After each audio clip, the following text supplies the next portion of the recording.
Assalamualaikum warahmatullahi wabarakatuh. Selamat pagi kepada teman-teman semuanya. Sebelumnya, perkenalkan, nama saya Alfiana Aziza, selaku moderator pada presentasi pagi ini, dan bersama rekan saya, Fidezo Mafatah. Pada hari ini, kami dari kelompok 6 akan mempresentasikan materi tentang konsep dan implementasi kebijakan pengelolaan peserta didik. Nah, yang pertama, sebelumnya, apa itu pengertian dari pengelolaan peserta didik? Secara sederhananya adalah proses sistematis mengatur, membimbing, mengembangkan, dan mengevaluasi siswa. Secara istilahnya, pengelolaan peserta didik adalah suatu proses yang dilakukan secara sistematis oleh sekolah atau pendidik untuk mengatur, membimbing, mengembangkan, serta mengevaluasi siswa. Tujuannya apa? Supaya siswa lebih berkembang secara optimal, baik dalam aspek akademik, keterampilan, maupun sikap ataupun karakter. Dari poin yang pertama, maksud dari mengatur di sini adalah sekolah atau guru menata segala sesuatu yang berkaitan dengan siswa. Misalnya, mulai dari proses penerimaan siswa baru, penempatan siswa sesuai kelas, hingga mengatur kegiatan belajar mengajar agar berjalan lebih tertib. Poin yang kedua, maksud dari membimbing di sini adalah guru tidak hanya mengajar, tetapi juga mengarahkan dan mendukung perkembangan siswa. Bimbingan ini bisa berupa bimbingan akademik maupun bimbingan non-akademik. Poin yang ketiga yaitu membimbing. Poin yang ketiga yaitu mengembangkan. Dalam arti di sini mengembangkan adalah membantu siswa agar potensi yang dimilikinya itu bisa lebih tumbuh. Setiap anak kan pasti punya bakat yang berbeda-beda, dan sekolah berperan untuk menyediakan wadah supaya bakat siswa itu bisa lebih berkembang. Dan poin yang terakhir di sini yaitu mengevaluasi siswa.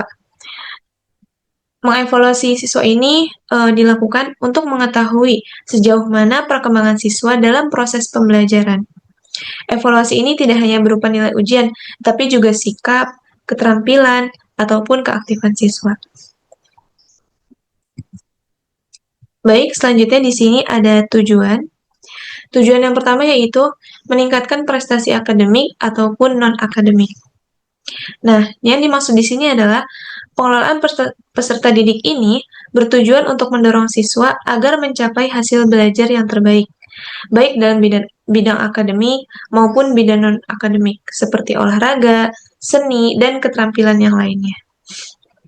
Nah, contohnya di sini itu seperti sekolah mengadakan program bimbingan belajar untuk meningkatkan nilai ujian siswa, sekaligus juga mendukung siswa yang berbakat di bidang musik dengan memberikan kesempatan tampil untuk di acara sekolah.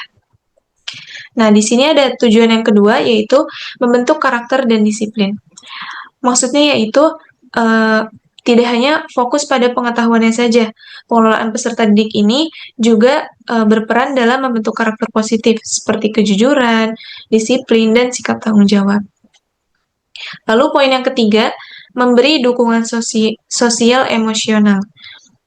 Siswa itu nggak hanya butuh akademik aja, tetapi juga butuh dukungan emosional supaya bisa lebih mampu menghadapi tekanan dan permasalahan sehari-hari yang akan dihadapinya. Contohnya itu seperti guru BK atau bimbingan konseling itu mendengarkan curhatan siswa yang mungkin sedang ada masalah baik di rumah, di sekolah, ataupun di lingkungannya dia. Yang keempat ada melatih partisipasi dan tanggung jawab. Siswa ini dibiasakan untuk aktif berpartisipasi dalam kegiatan sekolah sekaligus belajar bertanggung jawab atas tugas yang diberikan. Hal ini supaya lebih membantu siswa untuk percaya diri dan terbiasa untuk bekerja sama. Lalu tujuan yang terakhir, mempersiapkan hidup bermasyarakat. Pengelolaan peserta didik ini juga mempersiapkan siswa supaya lebih mampu berperan aktif di tengah masyarakat setelah lulus sekolah. Dengan bekal pengetahuan, keterampilan, dan sikap yang baik, siswa jadi mampu untuk menghadapi kehidupan nyata di selanjutnya. Baik, yang selanjutnya di sini ada fungsinya. Fungsi pertama yaitu perencanaan. Secara singkatnya, menentukan strategi dan kegiatan sesuai dengan kebutuhan siswa. Menentukan strategi, program, serta kegiatan yang sesuai dengan kebutuhan siswa. Dengan adanya perencanaan ini, proses pendidikan dapat berjalan lebih terarah dan terstruktur. Contohnya itu seperti sekolah menyusun jadwal pelajaran yang seimbang antara mata pelajaran inti dan muatan lokal, serta merancang program ekstrakurikuler seperti pramuka, olahraga, ataupun seni yang sesuai dengan minat siswanya. Lalu yang kedua ini di sini ada pengorganisasian. Fungsi ini berkaitan dengan pembagian tugas dan tanggung jawab antara guru, wali kelas, dan staf sekolah. Tujuannya supaya kegiatan yang sudah direncanakan itu bisa terlaksana dengan baik, terstruktur, dan jelas perannya. Contohnya di sini ada wali kelas itu bertugas memantau kehadiran siswa, guru BK mengurus bimbingan konseling, sementara misalnya guru olahraga itu bertanggung jawab dalam melatih siswa dalam kegiatan keolahragaan. Terus yang ketiga ada pengarah. Fungsi pengarah ini memberikan motivasi, bimbingan, serta pembiasaan disiplin kepada siswa. Nah, melalui pengarah ini, siswa dibantu untuk mengembangkan sikap positif, semangat belajar, dan rasa tanggung jawab. Dan juga membentuk sikap positif dan tanggung jawab siswa. Contohnya itu, guru memberikan semangat kepada siswa yang mungkin nilai ujiannya lagi turun, atau menegur siswa yang sering terlambat supaya hari-hari selanjutnya bisa lebih disiplin lagi. Yang ketiga di sini ada evaluasi. Evaluasi itu berfungsi untuk mengecek sejauh mana program yang dijalankan sudah sesuai dengan tujuan yang ditetapkan atau belum. Evaluasi ini juga menjadi dasar perbaikan supaya pengelolaan peserta didik ini semakin baik ke depannya. Contohnya itu, misalnya kayak setelah 1 semester, biasanya sekolah tuh ada rapat evaluasi untuk menilai efektivitas kegiatan belajar selama ini, lalu memperbaiki metode pembelajaran yang jika mungkin itu hasilnya belum maksimal. Baik, slide selanjutnya akan disampaikan oleh rekan saya.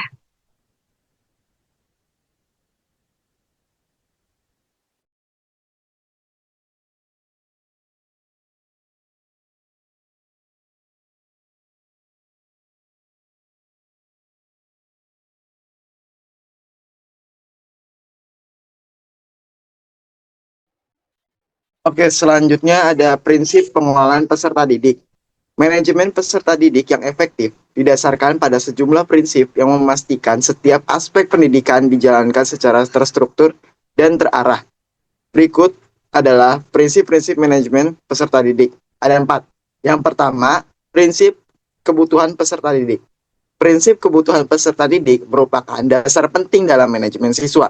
Setiap kegiatan dan kebijakan harus disesuaikan dengan kebutuhan fisik, emosional, dan intelektual siswa, sehingga mereka dapat merasa nyaman dan termotivasi untuk belajar.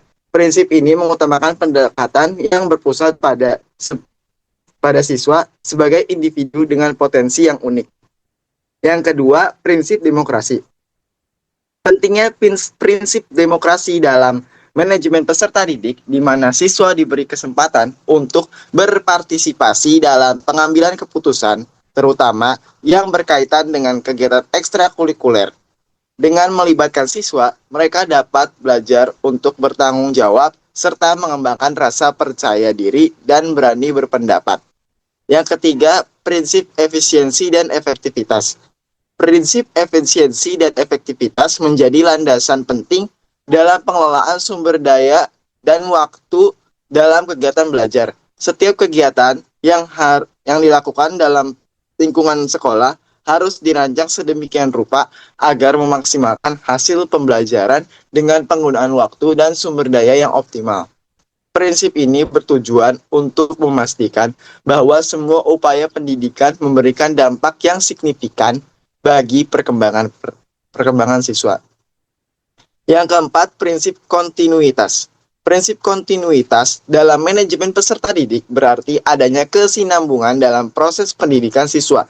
Artinya, program dan kegiatan harus disusun secara berkesinambungan agar dapat mendukung perkembangan siswa dari satu jenjang ke jenjang berikutnya. Boleh di next slide. Landasan kebijakan pengelolaan peserta didik. Pengelolaan peserta didik di sekolah memiliki dasar hukum yang kuat. Undang-Undang Dasar 1945 pasal 31 menjelaskan bahwa setiap warga negara berhak mendapatkan pendidikan dan pemerintah wajib menyelenggarakan sistem pendidikan nasional. Hal ini dipertegas lagi dalam Undang-Undang Nomor 20 Tahun 2003 tentang Sistem Pendidikan Nasional yang menegaskan bahwa pendidikan bertujuan untuk mengembangkan potensi peserta didik agar menjadi manusia beriman, bertakwa, berakhlak mulia, sehat, berilmu, cakap, kreatif, serta bertanggung jawab sebagai warga negara.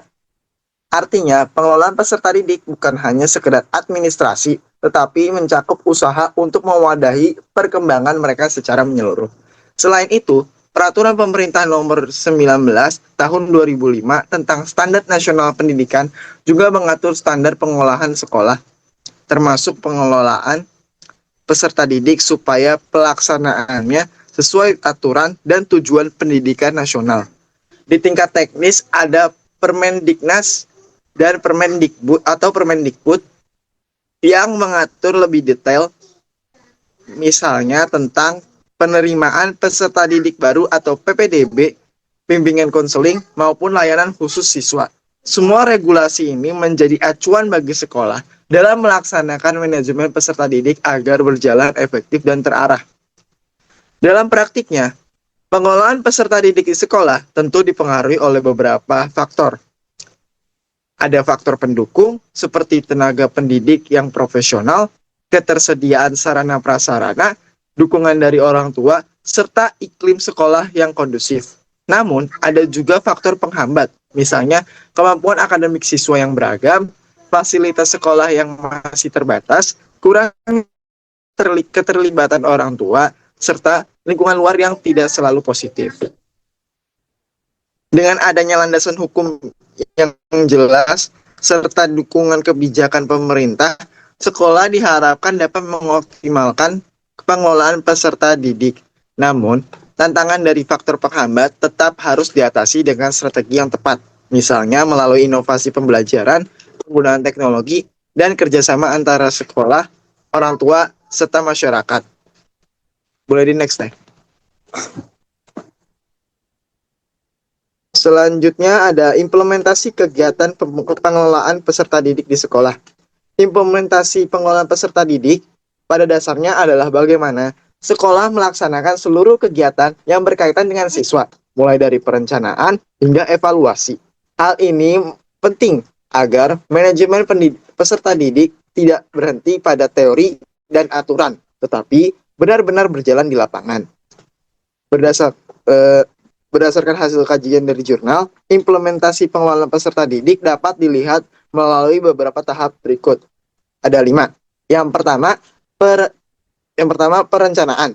Tahap perencanaan meliputi proses penerimaan peserta didik atau PPDB, analisis kebutuhan siswa, dan pembagian kelas. Sekolah melakukan pencatatan identitas, latar belakang, serta kemampuan awal siswa. Perencanaan ini bertujuan untuk mengetahui jumlah siswa, memetakan potensi dan kemampuan, serta mengatur agar pembelajaran bisa berlangsung kondusif. Yang kedua, pengorganisasian. Setelah perencanaan, sekolah melakukan pembagian tugas kepada pihak-pihak terkait. Kepala sekolah mengatur peran wakil kepala sekolah, wali kelas, guru, hingga staf administrasi. Pengorganisasian ini penting supaya setiap pihak tahu tanggung jawabnya, misalnya wali kelas mengelola administrasi dan pembinaan siswa, guru mengatur proses belajar mengajar, dan kepala sekolah mengawasi keseluruhan jalannya pengelolaan peserta didik. Yang ketiga ada pelaksanaan. Pelaksanaan pengelolaan peserta didik mencakup semua aktivitas siswa di sekolah, baik kurikuler, ekstrakurikuler, maupun layanan tambahan. Kegiatan kurikuler dilaksanakan melalui proses pembelajaran di kelas dengan berbagai metode, seperti metode ceramah, diskusi, praktik, atau tanya jawab. Kegiatan ekstrakurikuler disediakan untuk mengembangkan bakat dan minat siswa, seperti olahraga, seni, pramuka, atau organisasi siswa. Selain itu, sekolah juga memberikan layanan khusus, misalnya bimbingan konseling atau BK, unit kesehatan sekolah atau UKS, dan perpustakaan. Tujuannya agar peserta didik berkembang secara menyeluruh, tidak hanya secara kognitif, tetapi juga afektif, sosial, dan spiritual. Yang keempat, pengendalian dan evaluasi. Pengendalian dilakukan dengan memantau perkembangan peserta didik secara berkala, baik dari segi akademik maupun non-akademik. Evaluasi dilakukan melalui ujian, penilaian sikap, laporan hasil belajar, hingga rapat dewan guru. Jika ditemukan kendala, sekolah memberikan tindak lanjut berupa remedial, bimbingan khusus, atau konsultasi dengan orang tua. Dengan demikian, evaluasi menjadi sarana untuk mengetahui keberhasilan sekaligus memperbaiki kelemahan dalam proses pembelajaran. Yang kelima, ada upaya peningkatan. Agar pengelolaan peserta didik semakin efektif, sekolah melakukan berbagai upaya peningkatan seperti meningkatkan kualitas guru melalui pelatihan, melakukan inovasi dalam metode pembelajaran, memanfaatkan teknologi informasi untuk administrasi siswa, serta menjalin kerjasama dengan orang tua dan masyarakat.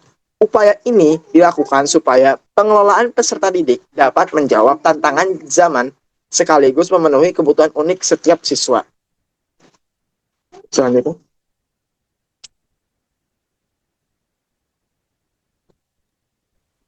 Oke, baik. Yang terakhir, di sini ada kesimpulan. Kesimpulan dari materi ini adalah pengelolaan peserta didik merupakan salah satu aspek penting dalam manajemen pendidikan yang berperan menentukan keberhasilan proses belajar di sekolah. Pengelolaan ini tidak hanya terbatas pada pencatatan administrasi, tetapi juga mencakup perencanaan, pengorganisasian, pelaksanaan, hingga evaluasi terhadap seluruh kegiatan siswa. Tujuannya adalah membantu peserta didik mengembangkan potensi mereka secara optimal, baik dari sisi akademik, karakter, sosial, maupun emosional. Dengan landasan hukum yang jelas seperti Undang-Undang Dasar 1445, Undang-Undang Nomor 20 Tahun 2003, serta berbagai kebijakan pendidikan, sekolah diharapkan mampu melaksanakan pengelolaan peserta didik secara terarah dan berkesinambungan. Keberhasilan pengelolaan ini sangat bergantung pada sinergi antara guru, sekolah, orang tua, serta dukungan pemerintah agar tercapai tujuan pendidikan nasional dalam mencetak generasi yang cerdas, berakhlak, dan berdaya saing. Baik, sekian presentasi yang dapat kami sampaikan. Kurang lebihnya mohon maaf. Wassalamualaikum warahmatullahi wabarakatuh.